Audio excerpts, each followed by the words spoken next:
Hola, ¿qué tal? Buenas tardes, bienvenidos a su programa Café Psicoanalítico. Y bueno, hoy con una tarde donde tendremos un tema perteneciente a esta oferta académica que se está lanzando por parte de la Asociación Mexicana de Salud Psíquica, como lo hemos hecho las semanas pasadas. Y hoy, bueno, en concreto del Instituto Psicoanalítico de Estudios Criminológicos, el cual lanza un diplomado en análisis del sujeto criminal.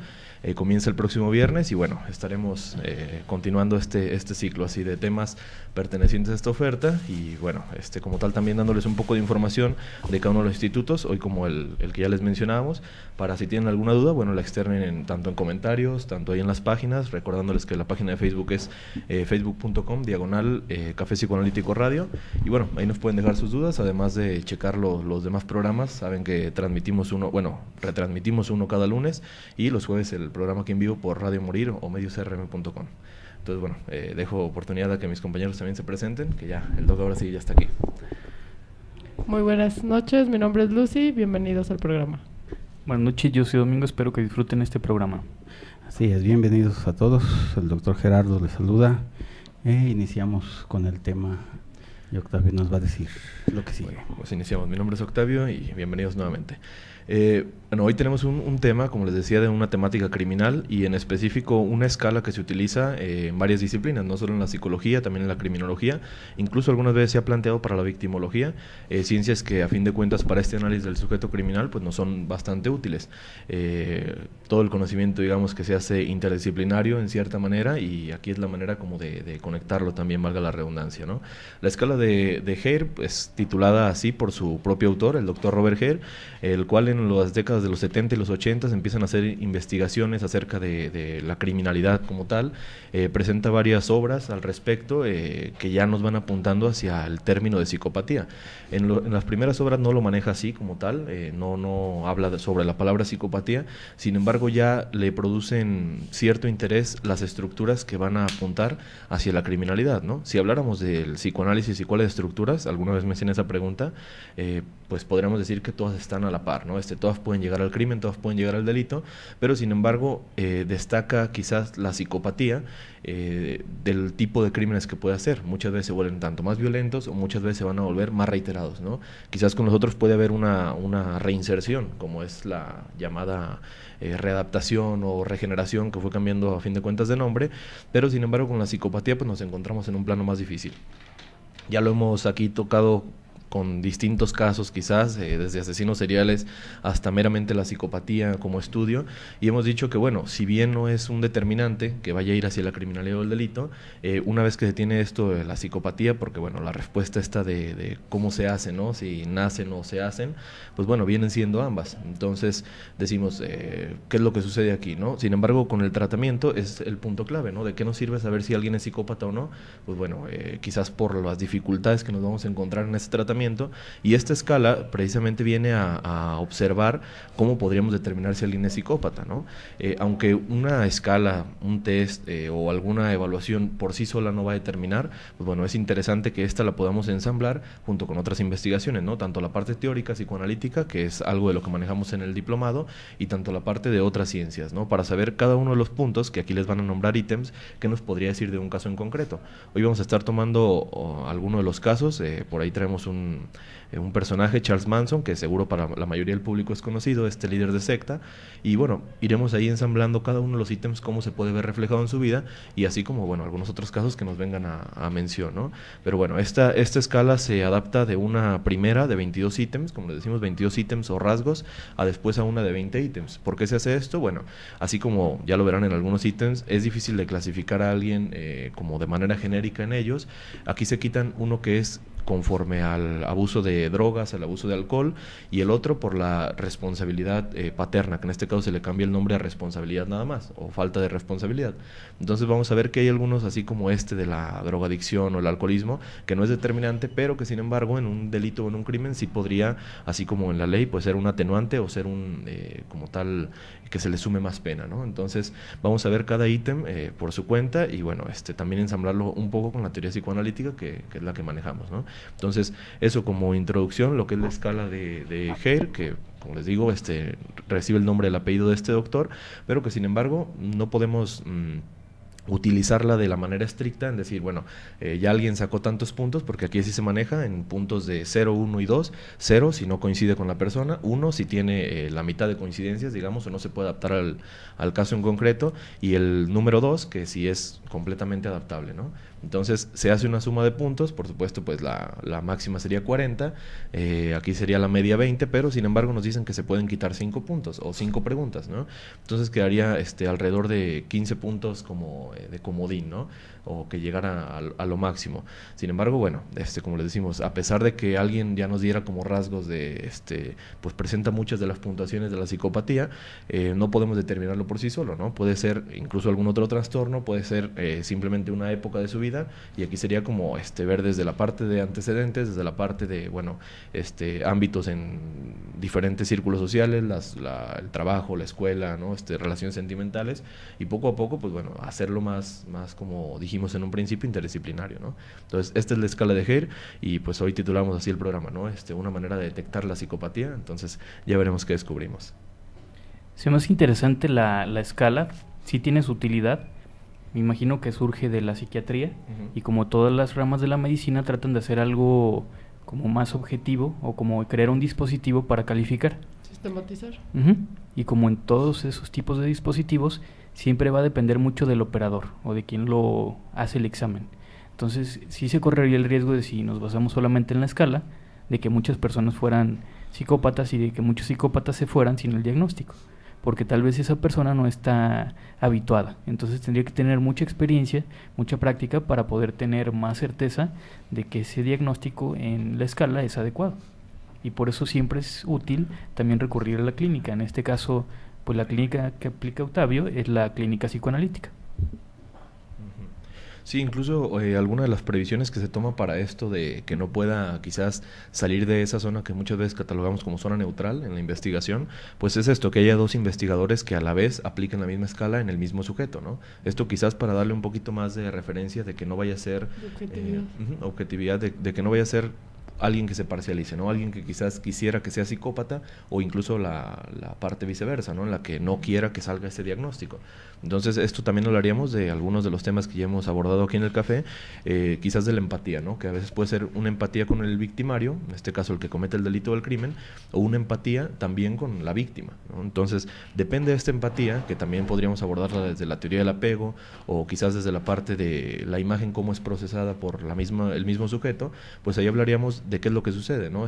Quizás en ese diagnóstico, pues estaría buscando ítem tras ítem, ¿no? Ahorita los iremos colocando cada uno de ellos, pues quizás abordaría si es un psicópata, ¿no? O no es un psicópata, y por más que lo hiciera, pues a lo mejor lo abordaría por 2 puntos o por 1 punto, ¿no? Como nos menciona. Entonces, es una de las predicciones que toma, pero sí, este investigador, el doctor Robert Hare, hasta ese momento, pues había estado como meramente en la teoría, ¿no? Y después se aborda la psiquiatría a decir, bueno, quizás de aquí podamos tener un diagnóstico, como dice Domingo, más exacto, ¿no? Que muchas veces lo que se busca, ahora sí que y valga la literalidad de la situación, pues con puntos, ¿no? Meramente. Si saca tantos puntos de psicópata, si no saca tantos puntos, no lo es. Pero bueno, no podemos diagnosticar al sujeto de manera tan rápida, y esto simplemente nos daría como un vislumbramiento, ¿no? Otro de los puntos que se me pasaba a decir era uno de los que se quitaron de esa escala de 22 a 20, que era que tuviera un diagnóstico previo de psicopatía. Pero bueno, pues esto no nos servía de mucho si en realidad se iba a aplicarla por primera vez la escala de Hare, y pues ya que tuviera un diagnóstico previo de psicopatía, como que cómo iba a ser posible, ¿no? Entonces, pocos en ese sentido, tanto psiquiatras, quizás psicólogos, psicoanalistas, médicos de aquel tiempo, se habían atrevido a decir tal persona es psicópata, ¿no? Incluso hasta nuestros tiempos sigue habiendo cierta resistencia, ¿no? Quizás las más grandes resistencias son tanto a la psicosis, que en este caso es como la mundanamente conocida locura, y también a la psicopatía, ¿no? Porque pues es como otro tipo de locura. Así también surgió el término, ¿no? De ser la locura moral muchas veces, que era el que no sentía culpa o arrepentimiento, y que hasta nuestros días es difícil como decir tal persona es psicópata, ¿no? Porque sabemos lo que conlleva esto, tanto de estigma en el diagnóstico y tanto de, bueno, realmente decepción, ¿no? ¿Y ahora qué vamos a hacer? Entonces, muchas veces le hemos nombrado al público esta parte de hay pocas clínicas que tratan la psicopatía a nivel del mundo, ¿no? Aquí en Latinoamérica hemos dicho que tanto en Brasil y en Costa Rica por ahí tienen algunas clínicas que ya reciben el nombre así de la psicopatía, pero sin embargo pues no se hace mucho, ¿no? Más bien es experimentación con medicamentos, etcétera. Entonces pues bueno, es la parte en la que aún no se tiene esa certeza, ¿no? En el tratamiento. También esa escala tiene su importancia ahí. ¿Por qué? Porque si en el momento en que un médico hacía un diagnóstico de psicopatía sin ninguna base científica, digamos, o sin algo que lo avalara, entonces cualquiera podría decir que el otro es psicópata. Podría ser incluso un médico que a todo mundo a alguien que le cayera mal, imagínense, y dice, él es psicópata, él es psicótico, y ahí ya queda la etiqueta. Uh-huh. Entonces, de ahí viene tal vez la importancia de tener un dispositivo que sea parejo para todos. Incluso hay una parte donde, bueno, en ese tiempo estaban por el diagnóstico, el DSM-3, en el tiempo que sale la escala de Hare, e incluso una de las predicciones del doctor Robert Hare era esa, de que decía, bueno, no vamos a empatar esta escala de Hare con el diagnóstico, ¿no? El DSM, que es el manual de diagnóstico. Entonces, ¿por qué no? Porque decía, bueno, eso mismo que menciona Domingo, ¿no? La etiqueta que podría presentarse para el sujeto, pues sería todavía peor, ¿no? Además de que ya lo podríamos poner por números dentro del diagnóstico de este manual, pues también le tendríamos que sumar es psicópata, ¿no? Incluso en el manual de diagnóstico había algunos puntos que hablaban de la psicopatía, pero pues no eran más de 2 párrafos. Entonces, pues no había mucho como qué hacer al respecto, ¿no? Entonces dice que no quiere fusionarlo precisamente por eso, por el como estigma que se le va a poner a la persona y que bueno, una vez que estuviera puesto esto, ¿qué íbamos a hacer, no?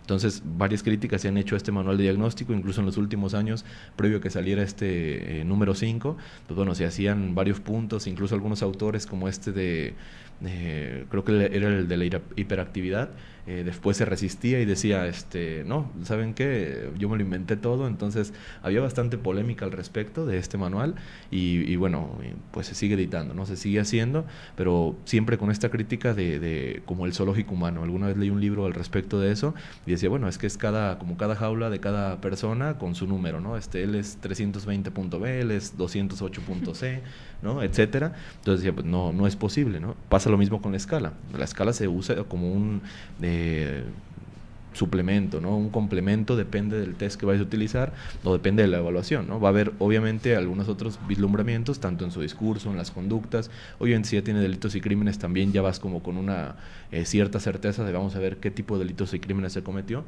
pero bueno, a fin de cuentas va a complementar nada más, ¿no? Entonces, creo que por ahí quedaría como en el trastorno antisocial o algo por el estilo, pero sí, es cierto, no menciona en ningún momento la psicopatía. Parece más un diagnóstico de otra ciencia, de psicología, de psicoanálisis, criminología tal vez. Los comentarios, a ver, apenas los voy a buscar. A ver.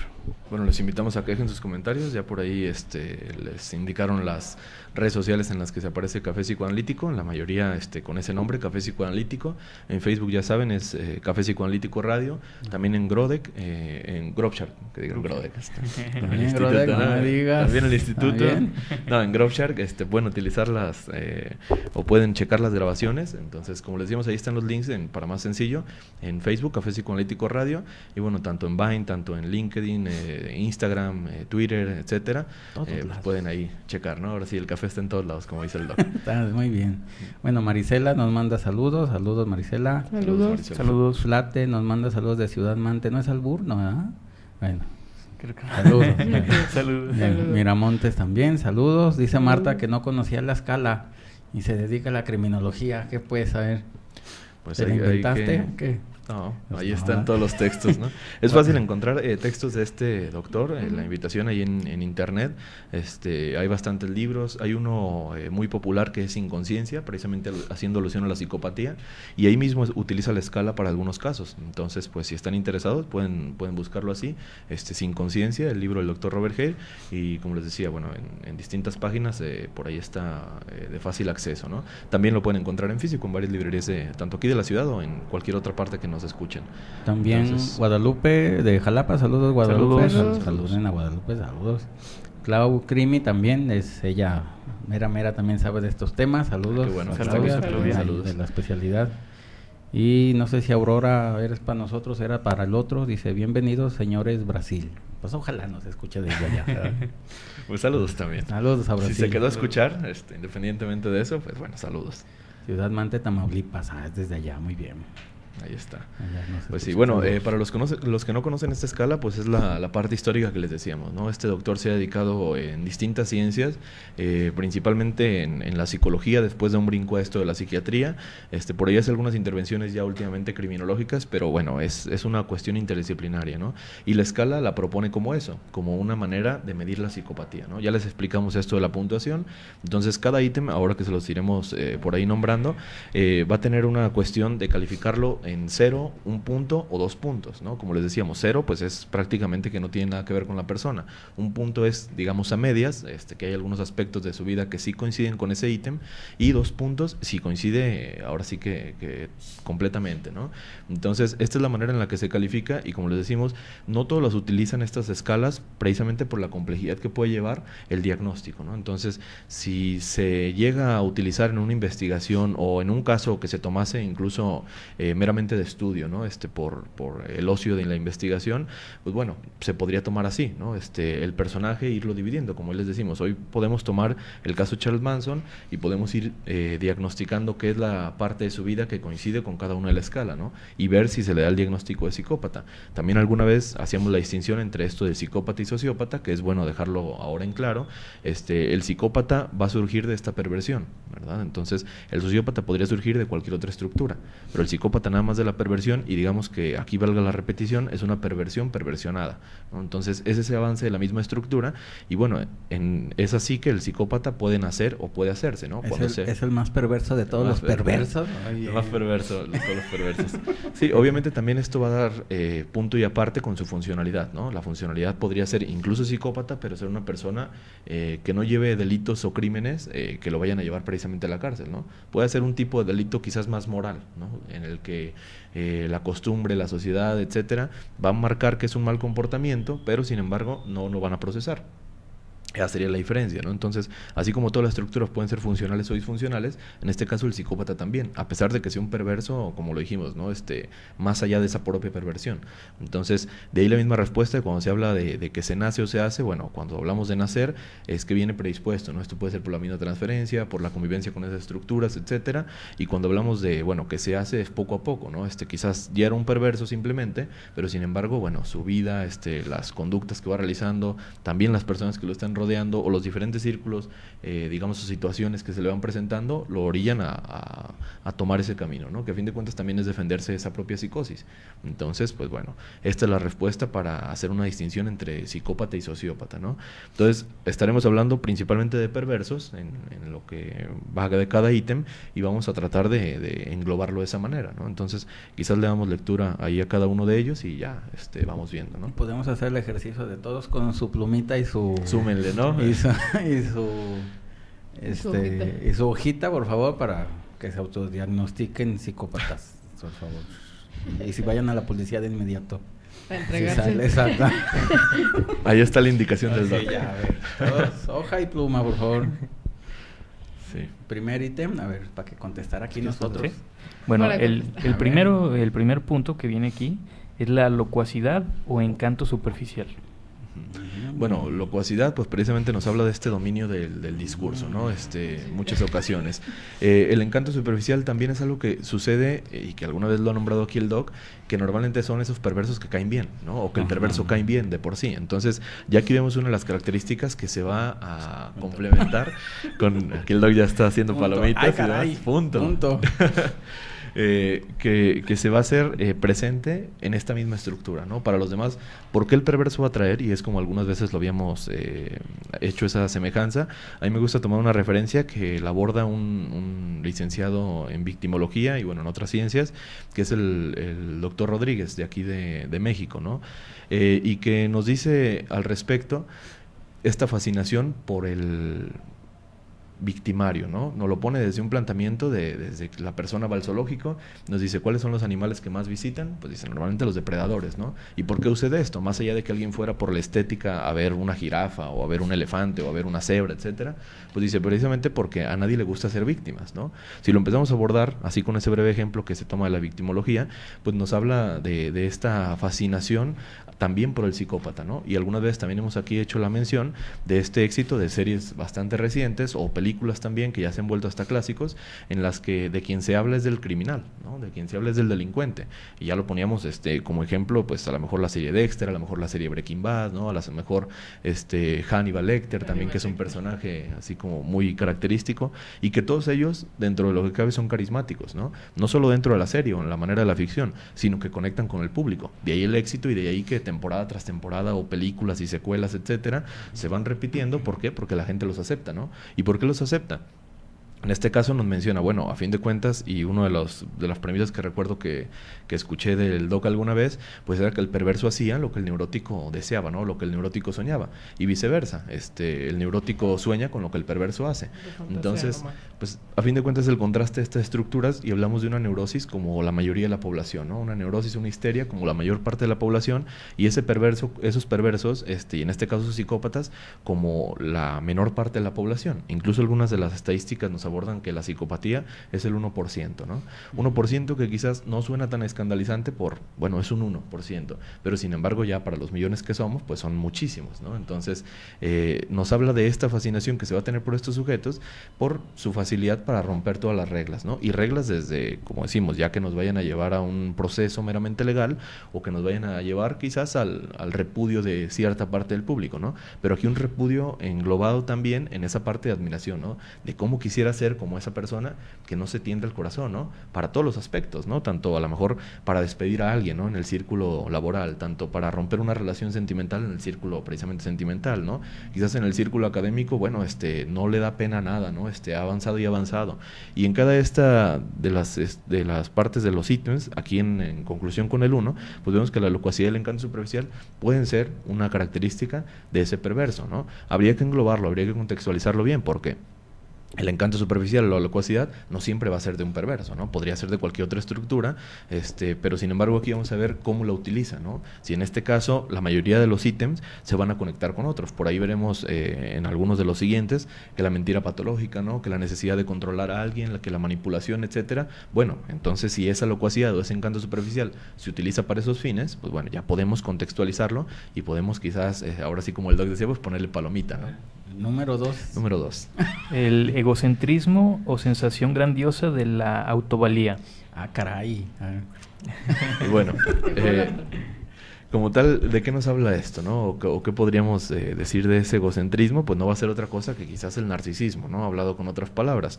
La sensación de autovalía también la vamos a ver presente en el discurso muchas veces del victimario, ¿no? En la cuestión en la que se va a poner en primer plano. Algunas veces poníamos... ¿Mande?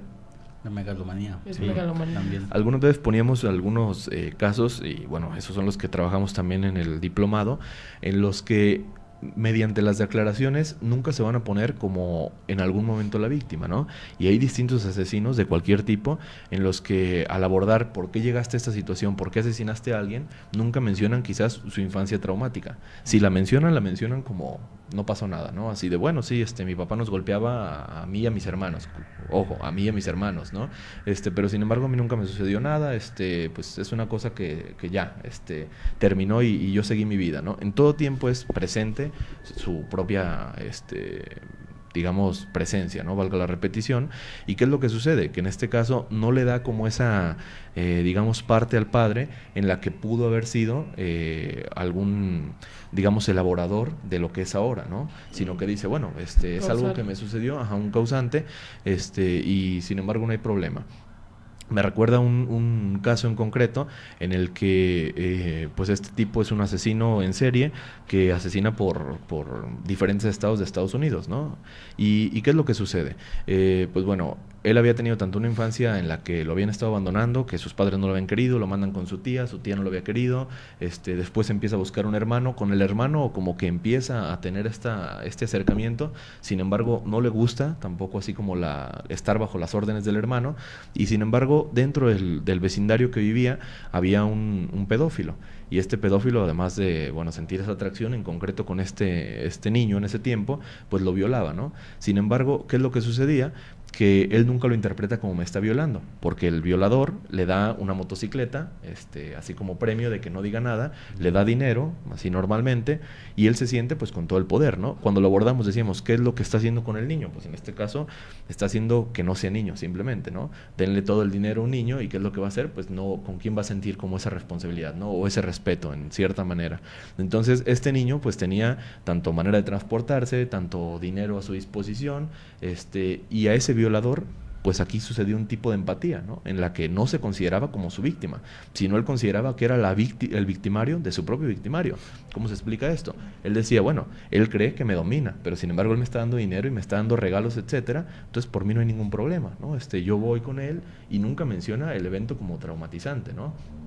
Incluso es muy común que una persona que haya sufrido una violación, dentro de las declaraciones, pues conforme va pasando el tiempo va a pasar por diversas fases, ¿no? Digamos, al principio no va a querer ni tocar el tema, no va a querer hablar, una negación, y después con el tiempo se va transformando en una ira contra ese propio violador, ¿no? Entonces ya no es que niegue el evento, sino que va a decir las causas que lo llevaron a ello, y como tal atacar a ese violador, ¿no? Al menos en su discurso, ya si no lo puede ver, pero sin embargo es algo muy presente. ¿Y qué pasa con este niño violado en ese tiempo que después se convierte en un asesino, que nunca menciona como tal traumático el evento, ¿no?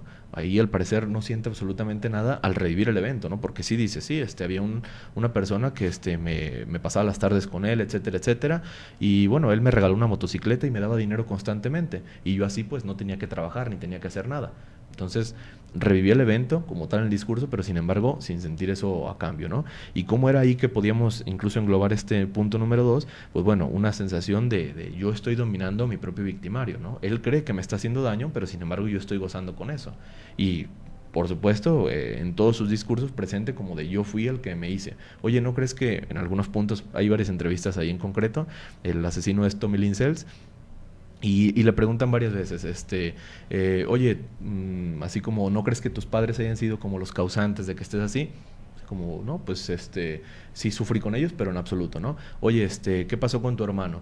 Al hermano lo va a mencionar más por un vehículo que tenía, se dedicaba a recoger carros en las carreteras y demás, que se quedaban, tenía una grúa. Sin embargo, el hermano habla muy poco, y aquí reduce al hermano a un objeto. Habla de la grúa y nos dice el color, nos dice el año, nos dice para qué servía, nos dice qué es lo que hacían, pero sin embargo el hermano no nos habla al respecto, ¿no? Entonces, con cada persona parece que la va como minimizando, y sin embargo con él se va suplantando a todos los demás, ¿no? Y va diciendo, bueno, es que aquí el como líder del espectáculo o el que hace el show soy yo. El protagonista. Entonces, exactamente, se vuelve el protagonista. Si tomáramos el caso de Charles Manson al respecto, pues vamos a ver que es algo todavía más presente, ¿no? Hay un artículo que nos habla al respecto y nos dice, bueno, la facilidad en el punto número 1, cómo va a dominar a toda esta masa, y que incluso va a relacionar con muchas chicas que para ese momento dicen, bueno, es que Charles Manson ni siquiera era una persona que tuviera un físico muy atractivo, ¿no? O que fuera una persona de buen ver, todo lo contrario. Sin embargo, ¿qué es lo que hacía? Bueno, tenía esa labia, ¿no? Como dicen. Entonces, ahí sí aplicaba lo de verbo mata carita, y bueno, no solo mataba carita, sino mataba a todos, ¿no? Entonces, ¿cómo era que hacía esto? Pues precisamente que todos los demás hicieran las cosas por él. Entonces ahí todavía ese sentimiento de autovalía o de gran valía era imponerse al otro y decir, bueno, yo no me voy a manchar las manos ni siquiera, o sea, vayan ustedes, hagan todo esto y lo van a hacer por mí, que no se les olvide. Autor intelectual. Entonces esos autores intelectuales también entran en este punto. Se me ocurrió ahorita un ejemplo a lo mejor muy sencillo, que incluso podría estar en las escuelas, el clásico alumno que hace que regañen a todos o que castiguen a todos.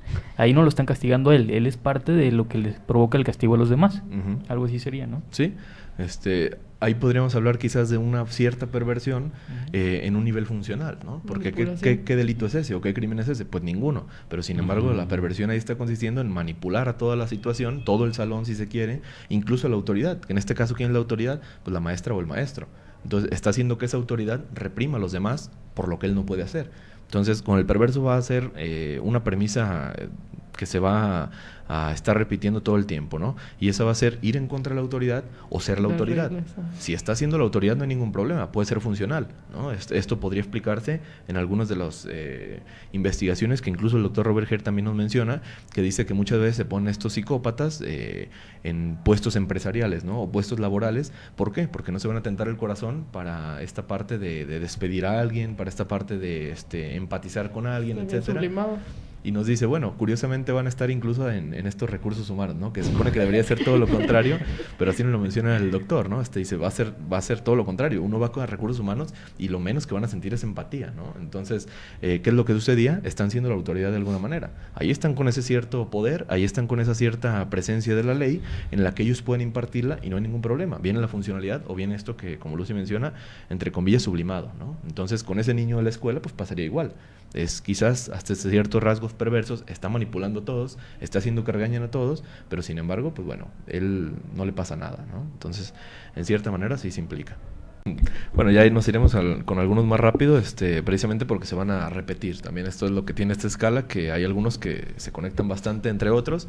Entonces, bueno, antes de eso, darles un poquito de información acerca del diplomado. Como les decimos, comienza el siguiente viernes, 14 de marzo, y las sesiones van a ser así precisamente, en todos los viernes, en horario de 6 a 9. También señalarles que, bueno, a pesar de que sea esta fecha de inicio, también está la modalidad en línea, entonces tanto presencial o en línea. Si nos escuchan de aquí de Guadalajara y están interesados, pues bueno, pueden encontrar los links ahí en Café Psicoanalítico en Facebook, Café Psicoanalítico Radio, y ahí están los links al instituto, ¿no? Que también en Facebook es fácil de encontrar, facebook.com/Crimino Psicoa, ¿no? Crimino de criminología y Psicoa de psicoanálisis, Crimino Psicoa. Entonces, bueno, se comienza el marzo 14 y así serán todos los viernes, se extiende a lo largo de 4 meses, que son 16 sesiones, por ahí se quitan las semanas de Santa y Pascua, pero bueno, aún así quedan 16 semanas activas. Entonces se termina en julio 10, si mal no recuerdo. Entonces, si están interesados, bueno, ahí están las maneras de contactar a través de Facebook, ya sea que nos dejen mensaje ahí en Café Psicoanalítico y de ahí los redireccionamos, o directamente en la página del instituto, que también, bueno, se está contestando todo, o al celular, 3311 14 07 44, 3311 14 07 44, y bueno, cualquiera de las vías que elijan, pues bueno, para que se les dé contestación. Entonces todavía quedan lugares para unirse y comenzamos el siguiente viernes, que hoy pues tema un poquito de lo que se ve en el diplomado, ¿no? Entonces, ahora sí continuamos. El punto número 3 dice necesidad de estimulación y o tendencia al aburrimiento. Ah, no, ya. ¿Eso no le quedó? No me quedó. ¿No? ¿No se aburre usted? No, es lo que menos tengo. Gracias Bueno, por aplicar y gracias por preguntarme. Qué amable eres. No, pues es que lo veo ahí con su hojita Sí. preocupado.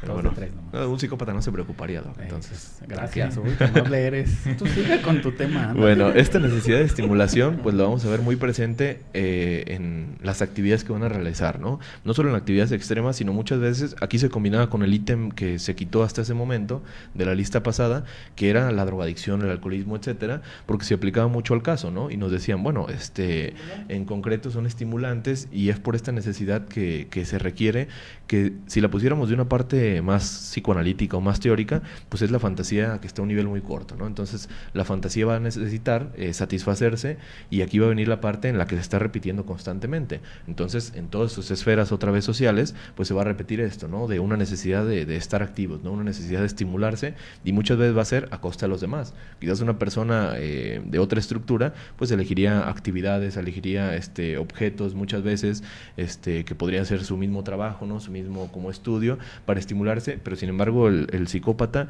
va a utilizar a las personas como objetos, que es una cuestión de la visión del psicópata, ¿no? Para los demás con ellos, ¿no? Los demás son objetos a mi disposición, yo soy el único sujeto que se conecta con el punto pasado y en este sentido, pues ellos son los que las van a llevar de perdida, ¿no? Entonces, ahí esa necesidad de estimulación, vemos cómo es que actúa en el psicópata. El punto número 4 sería mentira patológica. Bueno, la mentira patológica pues nos habla quizás también de esa locuacidad o de ese encanto. Si la combinan con esta mentira es lo que decíamos, ¿no? Contextualizar un ítem por su cuenta no va a decirnos mucho, pero sin embargo ya si lo sumamos o si los vamos conectando, pues quizás sí se hace un bloque que consideremos que es hacia psicopatía, ¿no? La mentira patológica va a ser en todos sus aspectos de vida, ¿no? Y nos recuerda también algunos casos que hemos nombrado aquí, en los que depende de la persona con la que se encontrara, era cómo reaccionaba, ¿no? Si me encontraba con médicos, pues bueno, quizás yo fingía que sabía de medicina o que me interesaba la medicina, etcétera, ¿no? Si quizás con psicoanalistas, pues bueno, me meto más a los temas mentales, ¿no? Etcétera. Con cada persona, y en este caso con sus objetos, que a fin de cuentas es lo que van a hacer, pues va a buscar sus necesidades, ¿no? O va a buscar lo que los puede sentir atraídos hacia él. Entonces ahí la mentira es cuando va a actuar, ¿no? De alguna manera de hacer esa misma fachada. ¿Y por qué ese encanto superficial, que era el punto número 1, conectaba? Pues en este sentido, porque la mentira va a estar presente todo el tiempo. ¿Y qué te está diciendo? Pues lo que quieres escuchar. Entonces, pues de ahí se conecta, ¿no? Bastante bien. Se parece a todos. Digamos. Exactamente. ¿Por qué se parece a todos? Pues porque no acaba teniendo su identidad propia, ¿no? Entonces, la imagen con, digamos, también psicoanalíticamente, y por eso la psicopatía muchas veces está rozando esa psicosis, o de alguna manera yendo totalmente en contra, es porque en la psicosis muchas veces, a partir de la pérdida de imagen, es conforme se desarrolla, ¿no? Y en ese sentido, ¿qué es? La imagen está nulificada porque el otro no es un sujeto para él, el otro es un objeto. Entonces, ¿con quién se va a identificar? Consigo mismo, ¿no? De ahí se conecta otra vez con esa sensación de gran valía o una cuestión narcisista en la que, bueno, no tengo con quién identificarme, pues soy único, ¿no? No tengo con quién identificarme, pues voy a ser como quieren los demás, ¿no? Entonces, de ahí también cierta funcionalidad. El punto número 5 dice dirección o manipulación. Bueno, un punto que ya habíamos tocado un poquito antes, ¿no? Que se va a conectar con ese encanto, con esa mentira, etcétera. Incluso el ejemplo que da Domingo, ¿no? Del niño que hacía que regañaran a los demás, pues ¿qué es lo que está haciendo? Manipulando o direccionando a todos. La cuestión aquí que muchas veces va a ser presente a través de la autoridad. Entonces se va a tratar de juntar quizás con personas que representen una cierta autoridad o ley y que esa persona actúe por él mismo, ¿no? O quizás que actúe en complot consigo. Entonces, pues bueno, esa quizás no hace tanto a falta profundizar. Punto número 6 dice falta de remordimiento y culpabilidad. Esta es una de las características más presentes dentro de la psicopatía, ¿no? Que es como con la que se le identifica a grandes luces, no nada más en la criminología, en el psicoanálisis, en otras ciencias, sino para, digamos, a nivel público general, ¿no? ¿Por qué? Porque es al que se le va a considerar así, como que no se arrepiente de nada o no siente culpa, ¿no? Que no siente empatía también. Quizás el doctor Robert Hare también, como lo ha puesto, nos decía las personas con mirada de tiburón, ¿no? Lo hacía quizás muy dramático, pero precisamente decía por ese fondo en el que tanto como un depredador, pero que no va a sentir por nadie, ¿no? Ni por nada al respecto. También es algo bien conocido que estas pruebas de detección de mentiras muchas veces se veían fallidas en este tipo de estructura. ¿Por qué? Porque no iba a reaccionar ante los mismos estímulos, ¿no? Si no siente culpa o si no siente arrepentimiento, ¿de qué iba a servir en este sentido preguntarle, oye, ¿hiciste tal cosa, sí o no? ¿No? Porque normalmente estas pruebas se reducen a que conteste sí o que conteste no. En este caso, ¿por qué pasaban estas pruebas con tanta facilidad? Pues bueno, si alguien decía no, se supone que va a sentir la culpa de que está mintiendo, ¿no? O la culpa de que, ¿qué tal que me descubre, ¿no? Sin embargo, aquí pues es algo normal. Si lo estoy combinando con mentira patológica, si lo estoy combinando con ese encanto superficial, pues bueno, no me va a representar ningún problema el arrepentirme, ¿no? ¿Y por qué me voy a arrepentir si yo soy diferente a los demás, ¿no? Los demás no me comprenden. Entonces viene esta parte en la que se empiezan a conectar varios de los puntajes, ¿no? Entonces esa es la cuestión. ¿Por qué se identifica que no haya culpa o arrepentimiento? Bueno, porque no va a identificarse con los otros. El punto número 7 dice escasa profundidad de los afectos. Bueno, ahí parte quizás que se va a conectar con el 8, que es la falta de empatía, ¿no?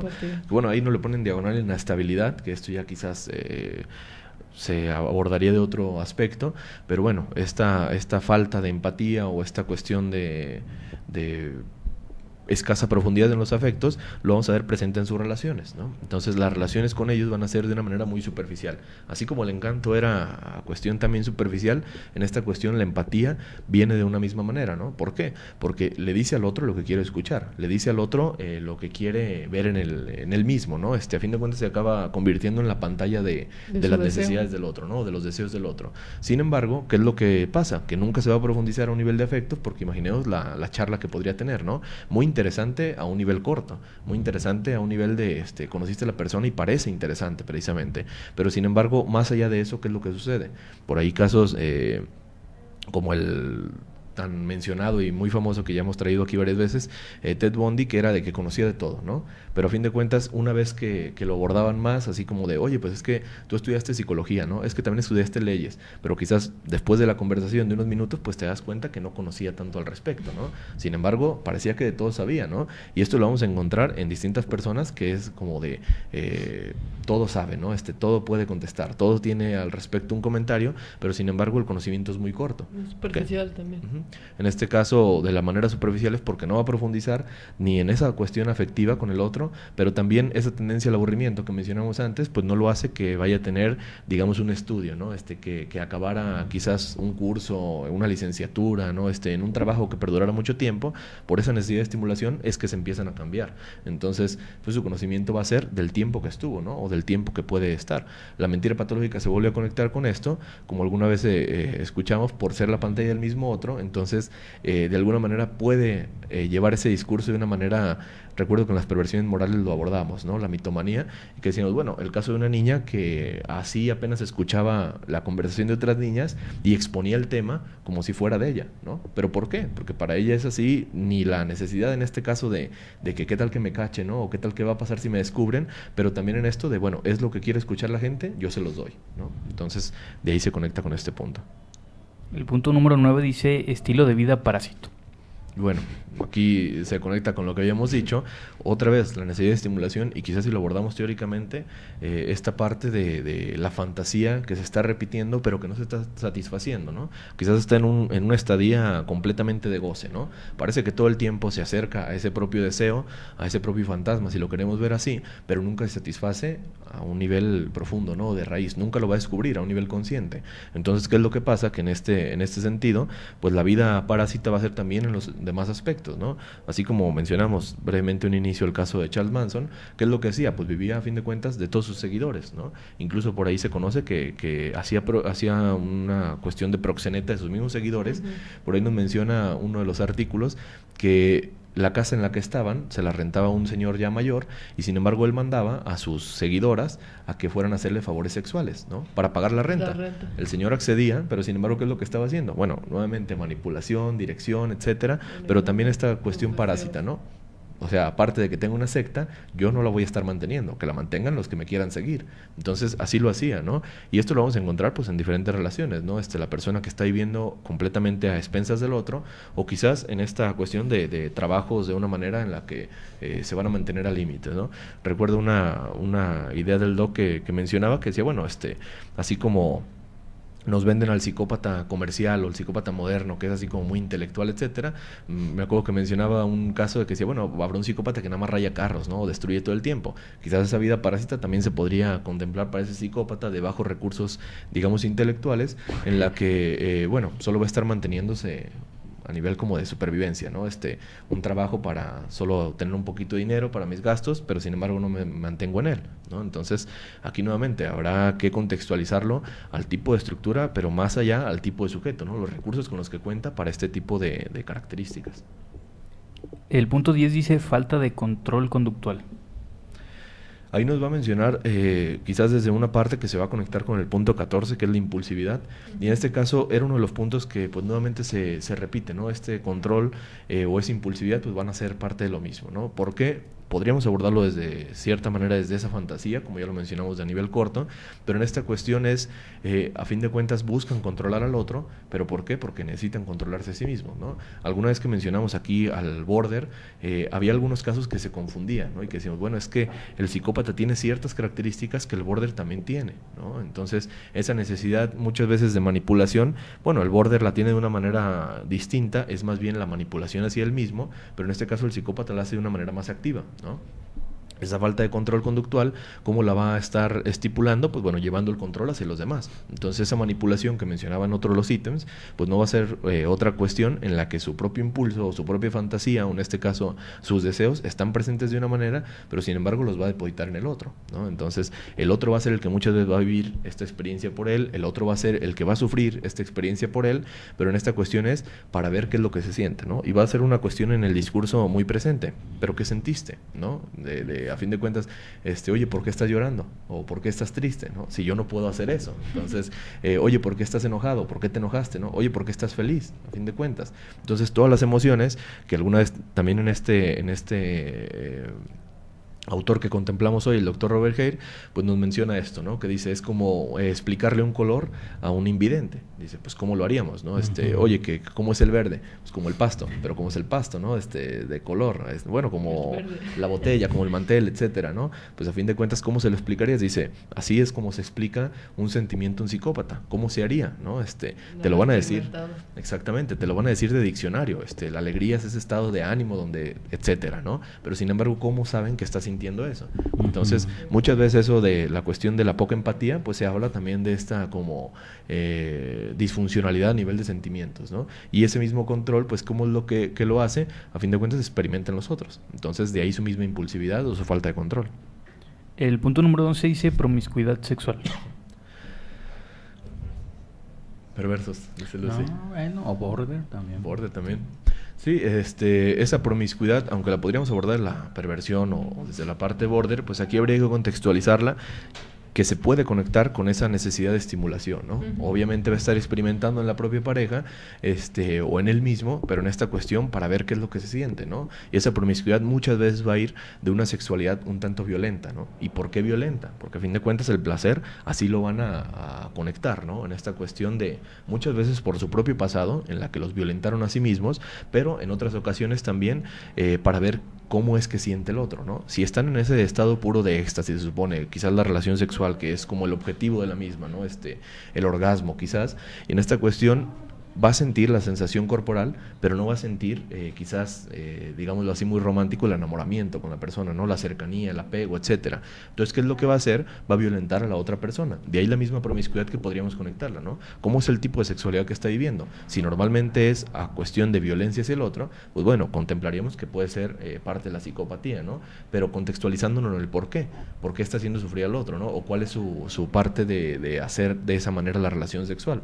En esta cuestión, muchas veces la contestación va a ser eso, de bueno, es que quería ver qué sentía mi pareja, ¿no? O quería ver qué se siente, pero tú no lo estás experimentando, ¿no? ¿Qué tal que era esta cuestión de masoquismo y sadomasoquismo? Es que yo le estaba pegando. ¿Y para qué le estabas pegando? Bueno, para ver qué se siente, pero es que tú no estás sintiendo el golpe. Bueno, pero es que para ver sus expresiones. Entonces es una cuestión ya más psicopática, ¿no? Aviéntatelas todas, ya faltan 3 minutos. Punto 12, problemas conductuales precoces. Punto 13, falta de metas realistas a largo plazo. El 14 ya habíamos dicho impulsividad. 15, falta de responsabilidad. 16, incapacidad para aceptar responsabilidades de sus propias acciones. El 17, varias relaciones maritales breves. 18, delincuencia juvenil. 19, revocación de libertad condicional. Y 20, versatilidad criminal. Sí, normalmente los primeros 10 van a ser quizás los más emblemáticos, porque a partir de este número 11 empiezan a repetirse, ¿no? Si lo podemos ver ahí, una delincuencia que pueda ser previa, una falta de responsabilidad, la impulsividad, varias relaciones maritales breves también, son cuestiones que podemos abordar desde la parte teórica de esa fantasía que se repite, pero también de puntos que habíamos visto en las primeras instancias, ¿no? Entonces, la invitación, pues como tal, a que quizás chequen esa escala, pero si es que se utiliza, pues bueno, utilizarla con ese cuidado, ¿no? De contextualizar cada uno de los ítems y quizás de complementar cada uno también con otras investigaciones, ¿no? Porque decimos, bueno, de nada nos va a servir que, ya nos salieron los primeros 5, ¿no? Pero bueno, ¿de qué manera, no? ¿Cómo los vamos a contextualizar? Como decía el doc, bueno, en uno de los ejemplos, pues quizás también es border, ¿no? Así también podría haber otra estructura que lo esté haciendo. Entonces, hay que contextualizarlo con el caso en concreto y ver, sería el objetivo, ¿no? De las mismas acciones. Entonces, bueno, por ahí pueden encontrar varios textos y también en la página del instituto, como les decía, facebook.com/criminopsicoa, se han subido algunos artículos al respecto, también para que los puedan checar y bueno, saber un poquito más, ¿no? de esta escala. Nadie nos escribió, yo creo que nadie quiso hacer la escala. Se asustaron. Se asustaron. Bueno. Qué pena. Bueno, para la otra. Entonces, nos despedimos. Que estén muy bien, muchas gracias por escucharnos y nos vemos la próxima semana. Gracias por escucharnos, que pasen bonita noche. Gracias, buenas noches. Nos encontramos la próxima, hasta luego.